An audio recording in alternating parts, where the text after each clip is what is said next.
Hey, how are you guys? So today I'm going to talk about the three countries that are still worth immigrating to.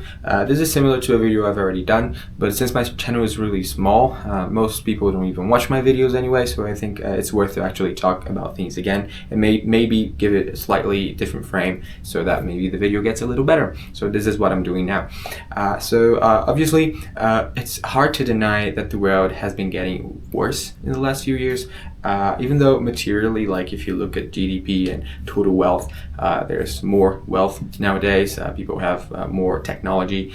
You have TVs, you have cars, you have phones, things that people could only dream of 100 years ago. One thing that I think is really cool is I'm living like literally across the world from my family, and even 15 years ago it might have been hard to really properly communicate with them, whereas now I can message them, I can see their pictures on Instagram, I can video call them for an hour and a half, and the video just goes like naturally with fluidity without even thinking about it. Whereas like even 10 or 15 years ago when I tried to watch YouTube videos, sometimes the internet would be kind of slow. So we're obviously materially rich, but there's growing concerns about cost of living or housing or immigration or just cultural awakening and nationalism and all that. So we live in a weird dichotomy where objectively we're materially well off, even if we're in the lower classes, but also spiritually and in terms of like just our mental well-being, we're really sort of fucked up. I don't want to get too deep into the cultural wars and anything, but I do want to mention the three countries out of the 40 that I've visited, where in the West, by the way, because mostly I try to talk to Westerners about the Western world. I'm going to Asia soon, so hopefully it will open up my world a little bit. But I think that there are three countries in the West that we still can learn from somewhat. The first country is the country I'm in right now, which is Australia. And I think Australians, for the most part, they don't know how well they have it.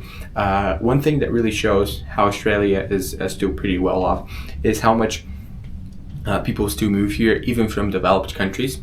So if you're in Australia, you're going to see immigrants from Latin America, you're going to see immigrants from Asia, from South Asia, from Africa, obviously, but you're also going to see immigrants from France and from Italy and from Germany and from New Zealand and some Canadians and some Americans and from Japan. There's actually quite a big Japanese population here, and you gotta stop and think, wait, those are the good countries. Those are the countries that people are going to.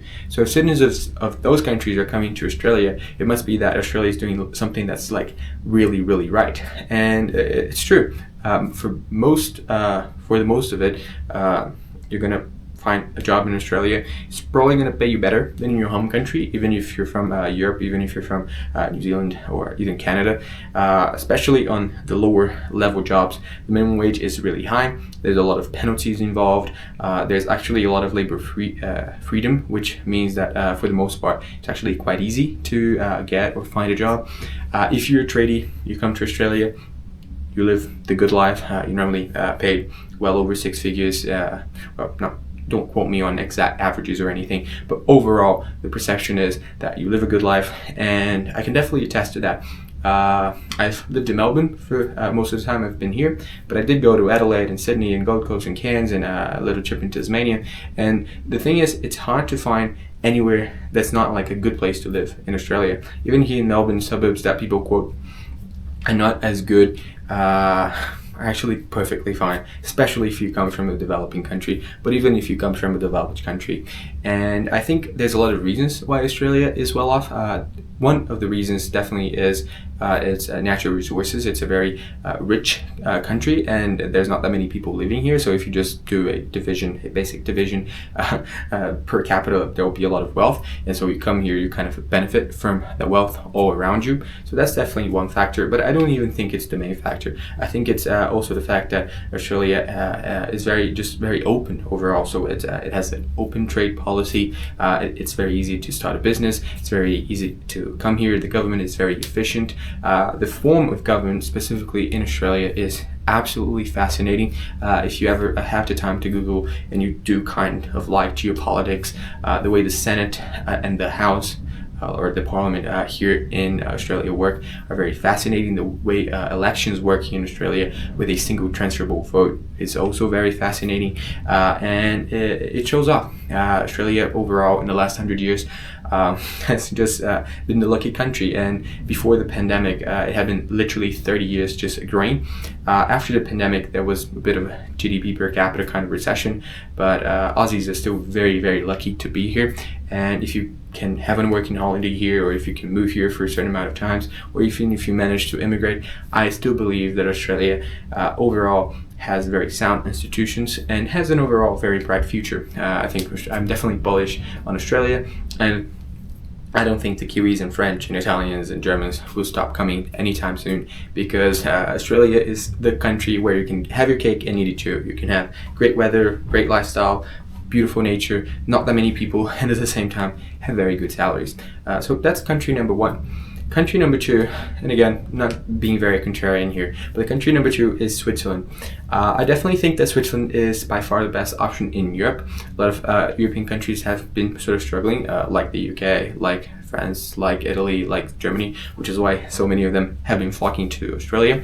One con for Switzerland, which could be a pro in certain situations, is the language. So obviously, if you speak natively one of the national languages, it will be great for you. If you learn one of them really well, it's also great for you because you can feel a little more integrated and at home. Like it's hard to have more of a personalized culture than the Swiss. They're very proper, let's say. They're very unique, and they know who they are. You know, countries like Australia, like the US, like the New World in general, they're such a mix that sometimes they have a hard time defining who they are. Whereas the Swiss, they've been the Swiss for so long that they know exactly who they are, and when you go, you can see that, and they're very meticulous about it.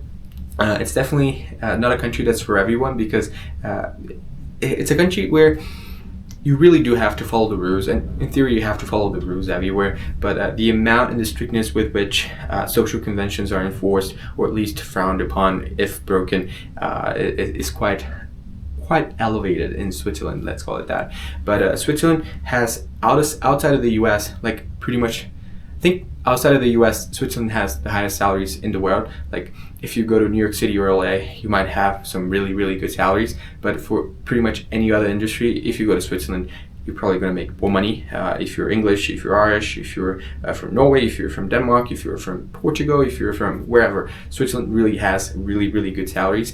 Overall, taxes are lower, including quite a bit lower than Australia. They're very administratively decentralized, so cantons have a lot of autonomy. Municipalities have a lot of autonomy, in which, like, if you move across neighborhoods where you're in one city and you actually move to another, officially at least, administratively, you might pay quite a bit less in taxes or quite a bit more in taxes, and the services are really, really efficient.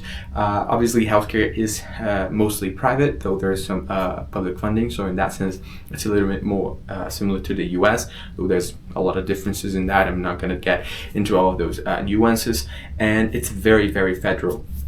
Australia is also federal, but in 1942, the Australian government kind of stopped all of the individual Australian states from raising revenue through taxes mostly, and it really centralized the taxation in the federal government, which ended up being not very good of an idea, because obviously a more centralized taxation system means that there's less room for competition, and Switzerland is the opposite of that.